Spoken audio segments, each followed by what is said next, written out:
Bonjour Finlay et bonjour à tous. Chère Madame Rosemont, loin de moi l'intention de déranger votre éternel repos aux côtés de Guy, votre bien-aimé mari.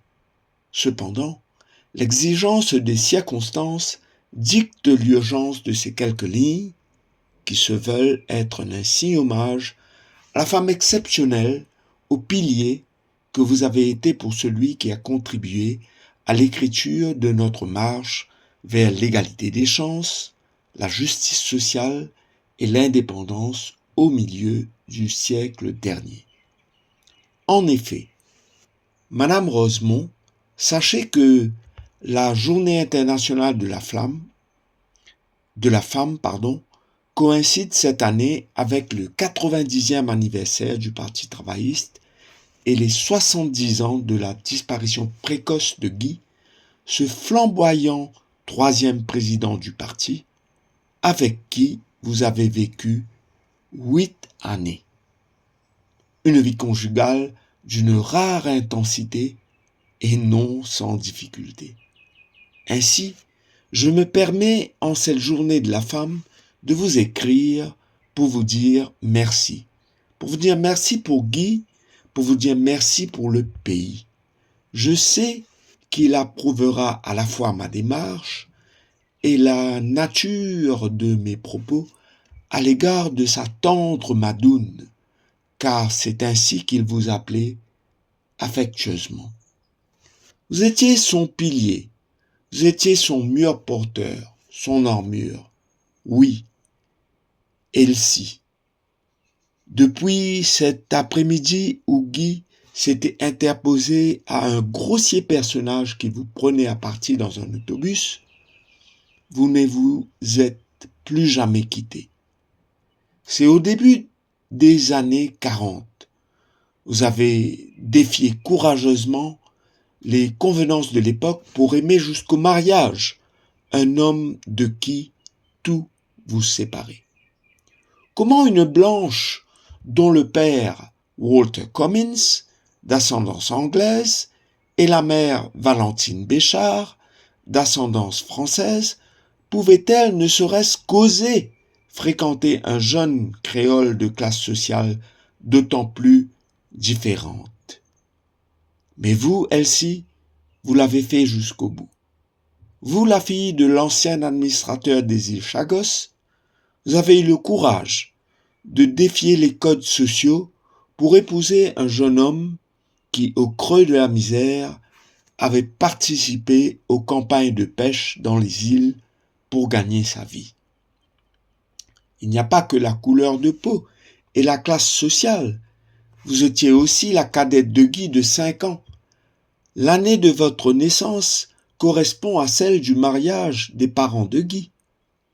Tous ces clivages, vous les avez courageusement comblés, chère Elsie, car vous avez certainement vu en Guy un jeune homme vaillant, authentique, sincère, avec un cœur grand comme le monde et un amour infini pour sa patrie, pour les travailleurs et les plus petits.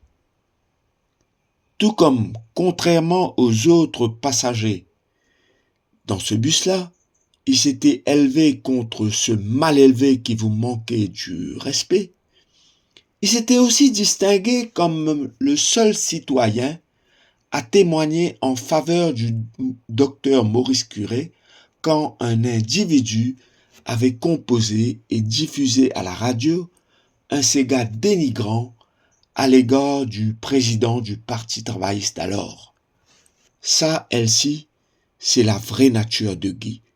Réagissant au quart de tour à l'injustice de manière désintéressée, de manière sincère, sans penser aux conséquences. Car Guy n'était ni riche, ni très fort physiquement.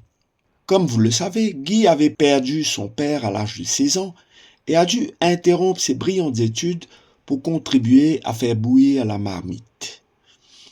Comble de malchance, il avait aussi été victime d'un accident de la circulation qui avait broyé son coude droit, le diminuant physiquement.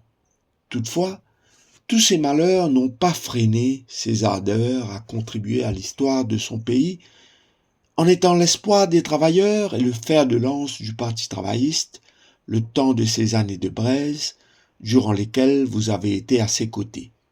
J'imagine que vous n'étiez pas forcément intéressé à la politique, mais que vous souteniez Guy dans sa lutte par amour. Vous marquiez de votre présence aux réunions et aux meetings d'importance. Lumineuse et généreuse, vous aviez toujours un mot gentil pour les amis et l'entourage de votre mari. Quand, au cours du discours prononcé lors de votre mariage en septembre 1946, le docteur Curé avait prédit que votre mari allait être le président du Parti travailliste, pensiez-vous que cela allait se réaliser dans les mois à venir? En effet, Guy allait remplacer Emmanuel Anctil, qui vous avait porté à l'autel pour recevoir le sacrement du mariage. Pauvre Anctil, qui aurait cru à ce moment-là qu'il allait trépasser quelques mois plus tard?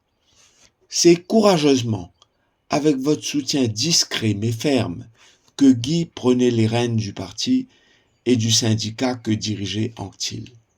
Dieu sait combien vous avez ainsi participé à ces réalisations, mais aussi épaulé dans les périodes de crise et les moments difficiles. Entre le 1er mai 1947, date à laquelle il prenait officiellement la présidence du parti, et le 17 septembre 1954, le jour de votre subit départ, emporté par un cœur qu'il avait tant aimé. Pendant ces 6 années, durant lesquelles, sous la présidence de Guy, le Parti travailliste a consolidé ses assises et lutté pour la justice sociale et la liberté, Guy a su déployer ses ailes de visionnaire. Élu en tête de liste aux élections de 1948, qui pour la première fois à Maurice a vu la participation des électrices, Guy a aussi été plébiscité comme premier représentant du peuple au suffrage universel de 1953 à Port-Louis. Sans votre amour, votre force de caractère, votre capacité à temporiser, à rassurer, ce jeune homme fatigué, impulsif, ayant un penchant pour l'alcool, aurait-il pu ainsi déployer ses ailes et contribuer à imposer en haut lieu sa vision d'une île Maurice meilleure dans un contexte colonial essoufflé où la minorité possédante s'accrochait farouchement à ses privilèges, à son pouvoir oppressif. Car faudrait-il rappeler que c'est grâce aux motions de Guy au Conseil que le 1er mai a été décrété congé public à Maurice, une reconnaissance pour la contribution de ces travailleurs à l'économie du pays. Nous lui devons aussi l'idée des allocations sociales pour les démunis et les vulnérables. Il a grandement contribué à combattre le communautarisme et à unifier les travailleurs du pays autour des valeurs patriotiques. Vous avez été témoin de la virulence avec laquelle ses opposants s'en sont pris à lui. Vous avez été là pour le soutenir quand il a fait la prison en 2 occasions, rebondissant à chaque fois pour mieux servir. Si, avec Guiteau, votre fils adoptif, vous avez partagé avec Guy les 10 années les plus intenses de sa vie, je voudrais réitérer ma reconnaissance une fois de plus pour ce que vous avez été pour lui et par extension pour ce que vous avez été pour nous. Moins de 2 ans après votre départ, Guy vous a rejoint. Nul besoin de vous dire dans quelles circonstances vous étiez là pour vous interposer contre ce faux ami qui a hâté le départ de son bus vers l'éternité, là où il repose à jamais dans vos bras.